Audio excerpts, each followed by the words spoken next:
तो यह है झरिया का रामप्रिका स्कूल में लगा बूथ डिगवाडी के पास है और डिगवाडी में है। और यहाँ पे आप देख सकते हैं शांतिपूर्ण मतदान चल रहा है। और यहाँ पे आइए कुछ लोगों से बात करते हैं किस तरह के नेताओं का चयन किया जा रहा है, क्या कुछ इस बार खास होगा।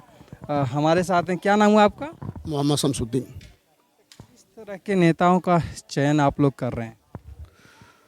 नेता ही तो सब उस तरह है और यहाँ पर तो कांटा की जो टक्कर है, एक ही परिवार के लोग हैं, चाहे वो माने कांग्रेस का हो चाहे आपका बीजेपी में हो, दोनों एक ही परिवार का है।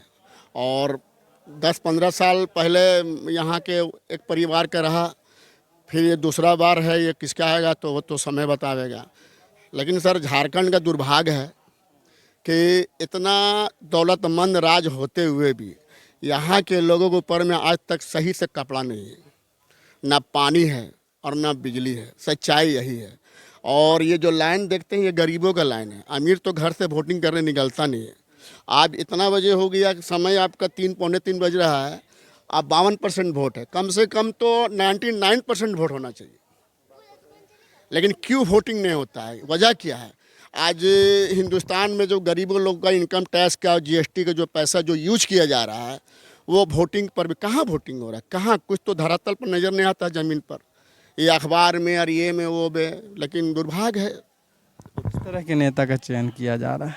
हम तो आपको बता दिए सर कि एक ही परिवार से है। तो अलग अलग है ना, पार्टियां अलग अलग है। 15 कैंडिडेट यहाँ पे है, 16 कैंडिडेट है और कुछ सब तो दावेदारी अपनी अपनी है कि मैं जीतूंगा मैं जीतूंगा। जीतेगा सर तो एक ही, नहीं काटेगा टक्कर कांग्रेस और बीजेपी में है सर। अच्छा चाची, किस तरह का नेता चुन रहे हैं आप?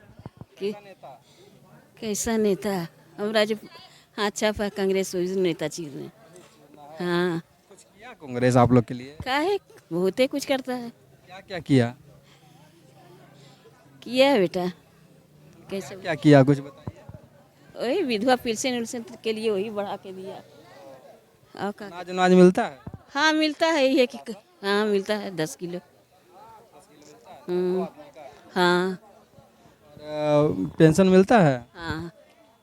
किस तरह के नेताओं का चयन कर? जो हम लोग को काम करे भाई, सड़क बनावे, नाली बनावे बस्ती में। ज़्यादा झरिया में किस चीज़ की ज़रूरत नज़र आती है आपको? हाँ, हम मेरे लिए तो भाई नाली और अरे जम रोड हाँ होना चाहिए। किस चीज़ की कमी दिखा? हाँ कमी तो दिखाई दे रही है। किस चीज़ की कमी ज़्यादा दिखाई दे रही है आपको? बेसिकली रोड के लिए तो काफ़ी मसला है, रोड के लिए थोड़ा करना चाहिए। एक्सीडेंट प्रोन एरिया जो है वहाँ पे, जैसे डिनोबली स्कूल जो मोड़ है वहाँ पे डे टाइम पे जिस टाइम स्कूल वर्किंग डेज होता है उस टाइम पे थोड़ा रोड का ट्रक वगैरह का वहाँ आना जाना कम करना चाहिए। और एजुकेशन सिस्टम पे थोड़ा सा ध्यान देना चाहिए। एजुकेशन सिस्टम में कमी नज़र आ रही है? हाँ ऑब्वियसली नज़र आ रही है। अभी भी जो हमारे गवर्नमेंट स्कूल्स हैं वहाँ पे थोड़ी व्यवस्था कम लग रही है, तो थोड़ा इम्प्रूव करना चाहिए एजुकेशन सिस्टम को। पूर्णिमा नीरज सिंह को आपने देखा, 5 साल विधायक रही हैं। उनका कार्यकाल को किस तरह से देखा?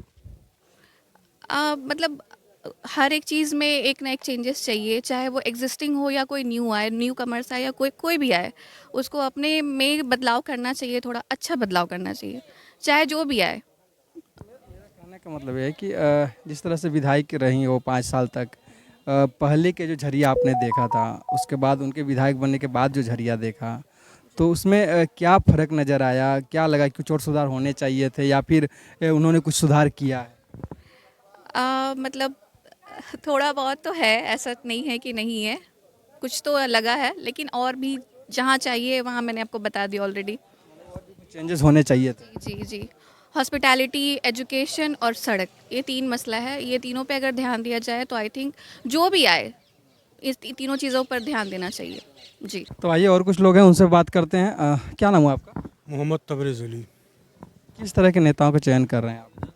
देखिए, जो झरिया क्षेत्र का विकास किया, यहाँ पे जो आम जनता था उसकी समस्याओं का समाधान किया, इस तरह के हम लोग। किस तरह की समस्याएं ज़्यादा झरिया में दिखी है आपको? देखिए, यहाँ पे ज़्यादा शिक्षा की समस्या थी, चूँकि हमारा एक कॉलेज था यहाँ से हटा दिया गया था, उसके चलते यहाँ की जो लड़कियाँ थी उसको यहाँ से काफ़ी दूर जाना पड़ता था। अब वो समस्या हमारी दूर हुई है। एक डिग्री कॉलेज का निर्माण भी हो गया है यहाँ पे, और हेल्थ का प्रॉब्लम होता था, चास नाला यहाँ से जाना पड़ता था, कम बेड का हॉस्पिटल था वो। अब यहाँ पे क्या है कि 30 बेड का हॉस्पिटल बना है। लोगों को बहुत ज़्यादा आस है उससे कि हमारी समस्याओं को दूरी, मतलब जो बीमारियाँ हैं उनसे हमको निजात मिलेगी, छुटकारा होगा। अच्छा, स्वास्थ्य और ये सब जरूरी था। और भी बहुत सारे विकास है, जैसे पानी की समस्या थी यहाँ पे बहुत ज़्यादा, तो पानी का भी काम यहाँ पे बहुत तेज़ी से, बहुत मतलब युद्ध स्तर पे काम चल रहा है यहाँ पे। काफ़ी ज़्यादा हम लोग आम जनता भी देख रहे हैं, उस पर कंटिन्यू काम हो रहा है। उसका संप बन गया है, झरिया में बन रहा है, उसका वाटर फिल्टर प्लांट जो है आपका जामाडूबा साइड में बना है। तो ये सारा काम दिखाई दे रहा है, बिजली का काम है। पहले इस तरह का इलेक्ट्रिक वायर नहीं हुआ करता था, केबल अक्सर जो है सिंगल वायर होता था, गिर जाता था। अब ये केबलिंग हो गया है, तो आम जनता को बहुत सुविधा हो रही है इससे। कुल मिलाकर के काम हुआ है। काम हुआ है, बहुत काम हुआ है, और जिसने काम किया है हम लोग उसके साथ में हैं। क्या लगता है चाचा, किस तरह के नेताओं का चयन आप करने में लगे हुए हैं? चयन जो झरिया का विकास के बारे में सोचे, झरिया के जनता के बारे में सोचे, और जो हमारे पूर्व में जो विधायक थी वो सोची, मूल सुविधा जो थी वो दी। उन्होंने कुछ किया। बहुत वो विकास का काम बहुत किया। क्या कहेंगे, पहले तो नाम बताइए अपना। मेरा नाम मोहम्मद आशिक हुआ, मैं डिगोडी का रहने वाला हूँ। वार्ड 40। आपके क्षेत्र में कौन सी समस्या ज़्यादा थी जिसका निराकरण हुआ या नहीं हुआ? बिल्कुल हुई है। जैसे अभी कुछ दिन पहले बिजली बिल माफ़ी हुई, वो बहुत अच्छी काम थी, हम लोग को सराहना है इसके लिए। और जैसे वगैरह से सड़क वगैरह वो सब भी काम हुई है, बढ़िया है। इसके माध्यम से हम लोग को जुड़े हुए हैं नीरज पूर्णिमा सिंह से, इसके लिए बहुत धन्यवाद करता हूँ, और मैं हमेशा उन्हीं के साथ रहूँगा। कहीं ना कहीं काम हुआ है वर्तमान हेमंत सरकार। जी बिल्कुल हुई है। अभी हेमंत सरकार की नज़र में अभी ये है जो पूर्णिमा निजर सिंह हॉस्पिटल जो बना रही है बीसीएल ग्राउंड के पास, वो भी सराहनीय है, बढ़िया काम हो रही है, और आगे इंशाल्लाह करेगी। इसके लिए मैं उसके धन्यवाद का पात्र हूँ। भाजपा वाले कहते हैं कि पूरा काम शायद नहीं हो पाया हेमंत सरकार में, खाली घोटाला हुआ है, पैसे के लेन देन हुआ है, ट्रांसफ़र पोस्टिंग का काम हुआ है। जी नहीं, ये सब बकवास बात है सर, ये सब कोई बात नहीं है। ये ज़मीनी स्तर से सब नज़र आती है, हम लोग को युवाओं को नजर आती है, सबको नज़र आती है। ऐसा बात नहीं, काम हुई है। किस तरह के नेता का चयन कर रहे हैं इस बार आप? हम लोग हाथ सबको मैंने नेता किस तरह का चयन हो रहा है? जैसे कि एक तो होता है पार्टी वाइज, लेकिन कैसे नेता का चयन कर रहे हैं? मतलब जो काम कर सके, या कुछ बेरोजगारी दूर कर रहा हो, या कुछ इस तरह के, किस तरह के नेता? जो सब लड़का लोग को काम धंधा दे, सब सेवा, समाज को सेवा करे, जो है रोड बत्ती गरीबी सब दूर करे, वही नेता को चुनेंगे। जो विधायक थी कुछ काम किए हैं इस बार? हाँ, कुछ कुछ किए हैं, कुछ कुछ बाकी है, कुछ किए। सबसे ज़्यादा कौन सा समस्या इधर दिख रहा है इस क्षेत्र में? वही है, थोड़ा रोड, लल्ली, पानी, बिजली, और अभी हॉस्पिटल बना रही हैं 30 बेड का। हॉस्पिटल बन जाए तो अच्छा रहेगा। जी अच्छा रहेगा। तो किस तरह का नेता का चयन कर रहे हैं इस बार आप लोग? युवा हैं और सरकार के कार्यकाल को भी देखा है आपने, किस तरह के नेता का चयन कर? हम लोग बदलाव चाहते हैं पूरे झारखंड में, झरिया में भी, पूरे झारखंड में भी। हम इस सरकार से त्रस्त हो गए हैं। ना बिजली पानी तो छोड़ ही दीजिए, रोज़गार तो हमारे पास है ही नहीं। हम बिजली पानी तो हम खुद से जला के निकाल लेंगे, हमारे पास रोज़गार ही नहीं है। सरकार से हम लोग त्रस्त हैं। क्यों त्रस्त क्यों हो गए? कुछ कारण, वजह क्या रही कारण? रोज़गार ही नहीं है हमारे पास, गर्मी आती नहीं है, लाइट का होता ही नहीं है, पानी का भी कोई कंडीशन सही है ही नहीं। हम लोग इस बार बदलाव चाहते हैं पूरा झरिया और पूरे झारखंड में। अच्छा, एक बात बताइए, जो नीरज सिंह जी थी, पूर्णिमा ने जो विधायक रही 5 साल, वो कुछ की कि नहीं की? कुछ कारण अभी तो सुने कि अस्पताल खोली हैं, अस्पताल के लिए बनवा रही हैं, शिक्षा को लेकर के आरएसपी कोई कॉलेज है यहाँ पे किया जा रहा है। पूर्णिमा नीरज सिंह के बारे में हम कुछ नहीं बोल सकते, हमको तो काम दिखा नहीं। अब अस्पताल किसका योजना है हमको पता है, हम बोल नहीं सकते किसी के बारे में, लेकिन हमको उनका कुछ काम दिखा नहीं है, शायद कुछ नहीं दिखा। चाची क्या कहेंगे, कुछ काम हुआ नहीं हुआ? देखिए हम लोग तो साफ जाहिर है कि हम लोग को कुछ काम नहीं दिखता है। सबसे बड़ी प्रॉब्लम है हम लोग का, उन लोग से कोई जाति दुश्मनी नहीं है, ना हम लोग को कोई रिश्तेदार है, ना ये है कि हम लोग को दिक्कत है। दिक्कत क्या है कि जीती, जब मोदी जी जीते तो ये तो नहीं देखे कि किसका समाज है, ये तो नहीं देखे, तो इनको भी नहीं देखना चाहिए था, लेकिन ये देख के चलती है। बीजेपी कार्यकर्ता को कभी नहीं देखेगी, ना किसी का सुनती है। बहुत बार हम लोग इनके दरवाजे पर गए हैं, मिलने तक नहीं उतरी है, रहती है ऑफिस में बोलती है नहीं है। तो हम लोग ऐसे कार्यकर्ता को क्यों चुने और ना देश में कुछ कर पाती है। कितना कांड हुआ, क्या हुआ, कुछ भी हुआ, कभी किसी के घर में दुख सुख, कितना कौन कौन मरा गए, किसी के दरवाजे गए आज तक? कोई काम, कोई योजना जो आप चाहें नहीं मिला? नहीं, हम लोग किसी के अपनी पर्सनल योजना कभी लेके नहीं जाते हैं। हम लोग दूसरे के लिए ही दौड़ते हैं सब दिन। जब दूसरों का काम नहीं होता, हमारा अपना कैसे हो जाएगा? हम लोग अपने लिए कभी दौड़े ही नहीं है। आज 5 साल में कभी उनको नहीं, यही 2 महीना से देख रहे गोगो योजना ने क्या निकाला है लोग, बस यही एगो देखे है। वो क्या योजना?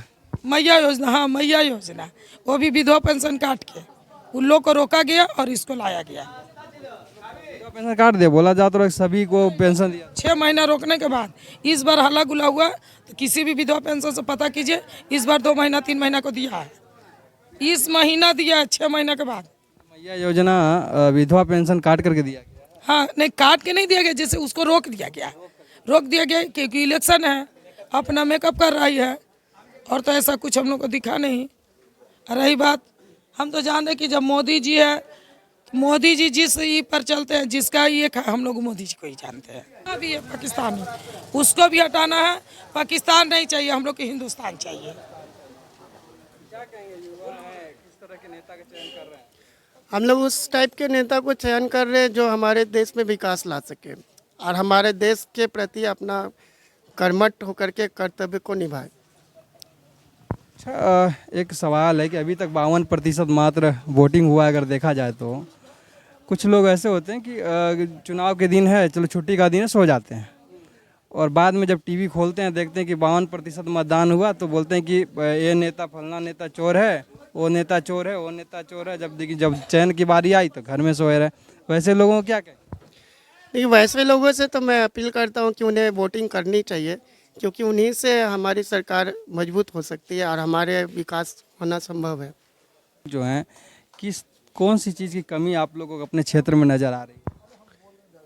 बहुत सारा कमी है, जैसे क्या चीज़? जैसे सबसे बड़ी समस्या हमारी रोजगार समस्या, क्योंकि अगर जब तक रोजगार नहीं होगा तब तक विकास होगा ही नहीं, क्योंकि हर एक रोजगार जुड़ा हुआ है हर एक प्रोफेशन से, और प्रोफेशन अगर मजबूत करना है तो सबसे पहले रोजगार देना होगा। बिल्कुल नहीं मिल पाया। शिक्षा के क्षेत्र में कुछ हो पाया? शिक्षा के क्षेत्र में भी कुछ नहीं मिल पाया। इसलिए नहीं मिल पाया क्योंकि हम लोग एजुकेटेड होते हुए भी हम लोग आज दर दर भटक रहे हैं। इवन 4 से 5 हज़ार जॉब के लिए भी हम लोग को नहीं मिल पा रहा डिग्री होने के। झरिया में पलायन भी बड़ा समस्या है, अगलगी क्षेत्र है इधर, तो उसमें कुछ कर पाई हो? नहीं, अभी तक तो ऐसा कुछ रेस्पॉन्स दिखा नहीं हम लोग को। हाँ, आप बोलिएगा कुछ। क्या बोलना है भैया? किस तरह के नेता का चयन कर रहे हैं आप? जो गौ हत्या का विरोध करता हो ऐसा नेता का चयन करेंगे। जो मंदिर मठ का संरक्षण और संवर्धन करता हो उसका ऐसा नेता का चयन करेंगे। किस चीज़ की समस्या सबसे ज़्यादा दिखाई दे रही है आपके झरिया में? मुस्लिम पॉपुलेशन, डेमोक्रेसी बदलते हुए, अपना डिगवाड़ी का देखते हुए। तो मतलब आप चाहते हैं कि ऐसे लोग को किया जाए? कैसे लोग को? आपको ज़्यादा पॉपुलेशन किसका दिखाई दे? पॉपुलेशन तो यहाँ हाँ, जनसंख्या नियंत्रण कानून होना चाहिए, जो ला देगा उसी को हम लोग देंगे। जनसंख्या नियंत्रण कानून लाएगा उसी को दीजिए? जी हाँ। कोई समस्या जो नया दिखता हो इसके अलावा? यही है, मुस्लिम तुष्टिकरण का सरकार दोबारा बैठेगा तो फिर डेमोक्रेसी चेंज होगा। तो इस पे रोक हो, घुसपैठिया पे रोक हो, एनआरसी आवे, पहचान हो, कौन अपना है कौन बाहर का है मालूम तो हो। मालूम ही नहीं चलता, घुसपैठिया जान लगाए हुए मुस्लिम का लठाइत बने हुए, वो जाएगा कहाँ? बांग्लादेश से भाग के यहाँ आया, यहाँ घुसपैठिया साबित हो तो जेल जाए। बेचारा करे क्या, तलवार बना बैठा है, बाकी मुसलमानों का लड़ने के लिए मरने के लिए पड़ा है। यही बड़ा समस्या है आने वाला। हिंदू भाई बेटियों का, आदिवासी बहु बेटियों का जगह जमीन सब लूटा जा रहा संथाल परगना में। हाँ, जनसंख्या नियंत्रण कानून चाहिए।